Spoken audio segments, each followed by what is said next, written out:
13 রানের জন্য double century করতে পারলেন না নাজমুল হোসেন শান্ত। তবে নাজমুল হোসেন শান্তর অবিশ্বাস্য ব্যাটিং তাণ্ডবে ভরলিট বাংলাদেশের যে সমীকরণে এখন জিততে পারে ম্যাচ বাংলাদেশ। দেখুন দর্শক, আজ টেস্টের শেষ দিন অর্থাৎ পঞ্চম দিন চলছে, তাই বাংলাদেশ প্রথম সিজনে ব্যাটিং করার সুযোগ পেয়েছে, যেখানে প্রথম সিজনে দুর্দান্ত ব্যাটিং করছিলেন নাজমুল হোসেন শান্ত।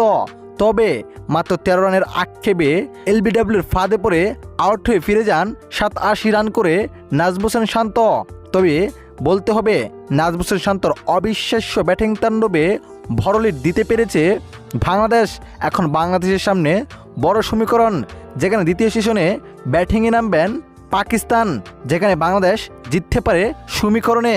পাকিস্তানকে সময়ের আগেই অল আউট করে দিতে হবে, অর্থাৎ দিনের আলোতেই পাকিস্তানকে অল আউট করে দিতে হবে। আর যদি করতে না পারে তাহলে সিরিজটি হয়ে যাবে এবং পাকিস্তানও জিততে পারে এই সমীকরণে।